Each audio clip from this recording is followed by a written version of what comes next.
Bon, ça y est, nous y est, après tant d'attente, début de la prépa.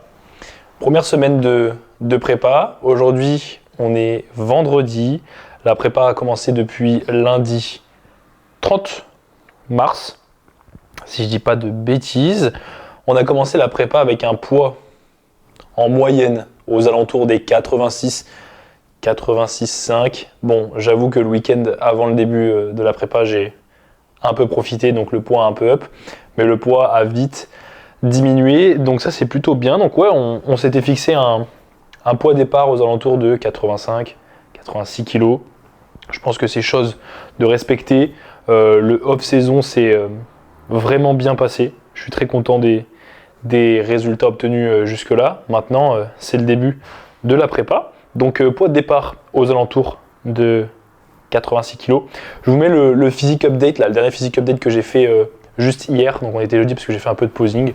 Je pense que je le mettrai, je sais pas, genre par là, ici au montage. On continue toujours, s'entraîner sur le posing, la mobilité, tout ce qui va avec. Donc ouais, départ 86-87 kg. En forme. C'était une bonne première semaine. Si je vous présente un petit peu le plan, c'est très simple. On commence avec 2800 calories, sachant qu'avant j'étais à 3800 calories, donc ça fait un drop de 1000 calories. On est toujours sur le même nombre de steps, on est à 13 000 pas. Les steps n'ont pas bougé. 0 minute de cardio pour l'instant, heureusement. On a commencé à requantifier un petit peu correctement l'eau et le sel.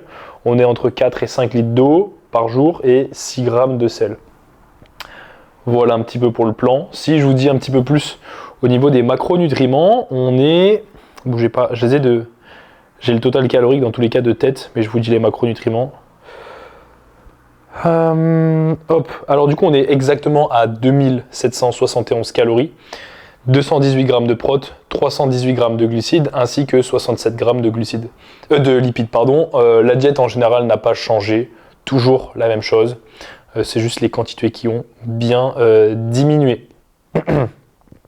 Donc voilà pour ça. Au niveau des trainings, on n'a pas changé de programme d'entraînement et ça tombe bien. C'est exactement le sujet de cette première vidéo, de ce premier prep vlog à 27 weeks out avant la première échéance, qui est de ne pas changer de programme d'entraînement quand on est en sèche. Donc ça c'est ce que je vais tenter un petit peu de vous expliquer, surtout le pourquoi du comment lors de cette vidéo.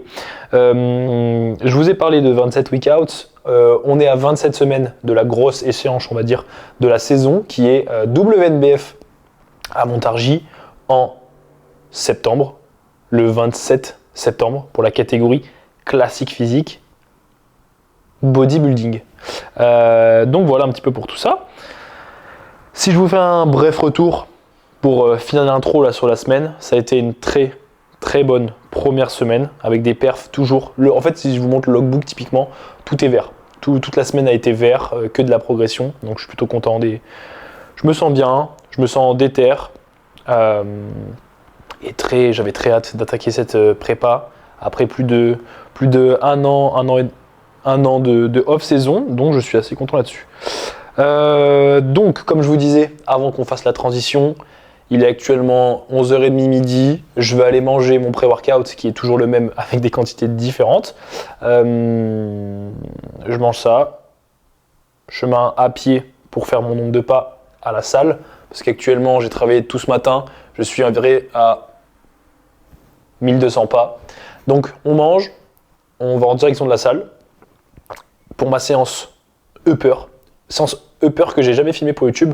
Donc très bien, je vous passerai un petit moment de la séance et du coup on se retrouve pour parler de pourquoi il est important de ne pas changer de programme d'entraînement en sèche, pourquoi il est important de toujours chercher à progresser en sèche et pourquoi il est important de toujours s'entraîner très dur en sèche.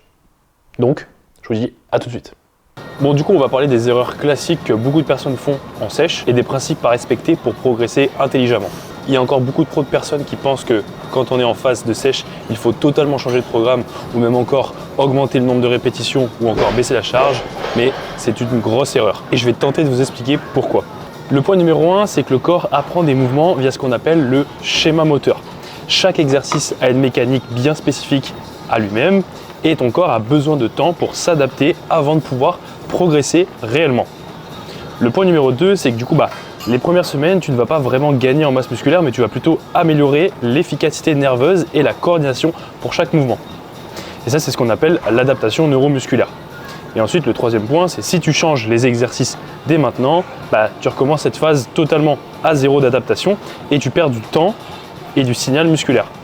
Et la question là, c'est quand est-ce qu'on peut ajuster son programme d'entraînement? Je dirais certainement à peu près après 6, 8, 10 semaines en fait pour qu'on ait des données concrètes, tes charges, tes répétitions, ton ressenti sur chaque exercice, pour savoir si tu progresses sur les mêmes exercices malgré le déficit calorique mis en place. Et ça, c'est ce qui va déterminer si ton programme est efficace ou non. Et à contrario, du coup, là, si tu stagnes complètement, là, tu pourras commencer à adapter le volume, la fréquence ou quelques exercices, mais jamais avant d'avoir observé ces 6 à 10 semaines, on va dire, concrètement de données. Et qu'est-ce que dit la science derrière ça? C'est qu'il y a des études qui montrent que la progression musculaire dépend surtout d'un stress mécanique répété et constant sur le groupe musculaire en question, et que changer constamment d'exercice ou de schéma moteur, en fait ça réduit ce stress et ça diminue potentiellement du coup la croissance, et surtout quand on est en déficit calorique. Ensuite, le deuxième point qui est super important en sèche, c'est de tout le temps chercher à progresser en gardant une bonne technique. C'est pas parce que vous êtes en déficit calorique qu'il faut sortir la grosse intensité que vous avez pu mettre sur une prise de masse ou encore un off-saison. Donc c'est très important de toujours chercher à progresser. Et quand je dis aussi progresser, mais du coup c'est chercher à avoir une technique parfaite. En sèche, on est souvent tenté à sacrifier la technique d'exécution pour l'intensité. Mais ça, c'est une grosse erreur. Parce que la technique est super importante pour maximiser la tension mécanique, qui est le facteur clé pour l'hypertrophie, mais également pour la prévention des blessures. Parce que oui, en sèche, vous allez avoir moins de calories et donc potentiellement sujet à être un peu plus fatigué et donc à être un peu plus sujet aux blessures. Donc comme je disais juste avant, être en sèche, c'est doublement plus risqué. Donc attention, la progression ne doit pas être mesurée uniquement avec le poids sur la barre, mais aussi avec la qualité d'exécution de vos mouvements. Allez, je reprends ma série ici et je vous laisse profiter d'une petite partie de la séance. Mais restez bien jusqu'à la fin parce que le troisième point est un point quand même assez important et ça concerne l'intensité maximale et comment progresser en sèche.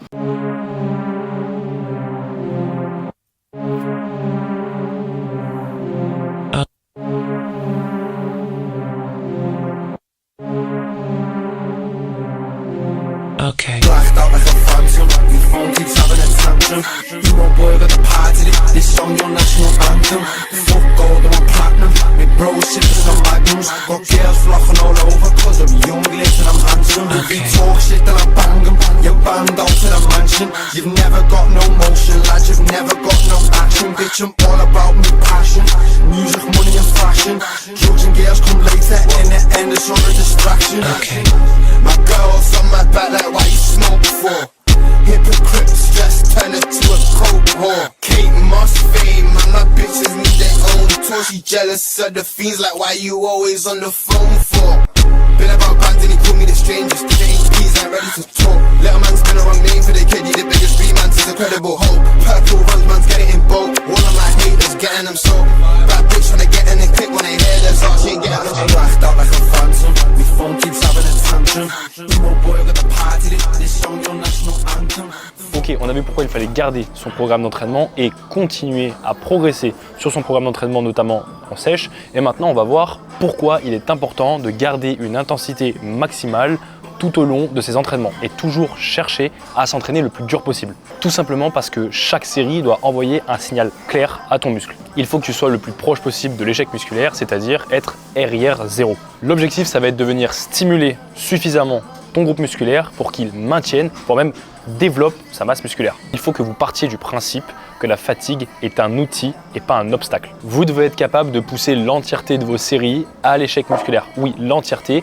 Et attention aussi bien évidemment à garder une bonne technique d'exécution. Si jamais vous arrivez à un moment de votre sèche et que potentiellement vous avez du mal à progresser, vous êtes encore plus fatigué, là ce sera plutôt une question de moduler votre volume d'entraînement en conséquence. Donc si c'est nécessaire pour maintenir votre intensité, pourquoi pas réduire votre volume d'entraînement. Et donc pourquoi s'entraîner RIR 0? La littérature scientifique montre que la proximité à l'échec est essentielle pour activer toutes les fibres musculaires et maintenir le signal de croissance même en déficit calorique. Donc si tu ne t'entraînes pas constamment à l'échec musculaire, tu ne donnes pas le stimulus nécessaire au muscle pour qu'il puisse provoquer une adaptation, c'est-à-dire prendre du muscle ou maintenir sa masse musculaire en déficit calorique. Bon, et de retour à la maison après cette très bonne séance upper. J'espère que tout ce que je vous ai dit a pu vous aider lors de votre prochaine sèche, que ce soit pour votre programme d'entraînement ou l'intensité à mettre dans vos trainings, et puis que la séance vous a plu. Merci d'avoir regardé la vidéo. Je vous dis à dans 2 semaines pour le prochain update, prochain vlog, on va dire, à 25 weeks out. Si mes calculs sont bons. Je vais faire un vlog toutes les 2 semaines, je pense que c'est bien pour continuer de documenter tout ça, vous donner les ajustements qui a pu être fait au niveau du plan, l'évolution du physique. Donc voilà pour tout ça. N'hésitez pas à vous abonner, partager la vidéo si elle vous a plu. Les prochaines arrivent, likez aussi également. Et puis je vous dis à très vite dans le prochain vlog. Peace.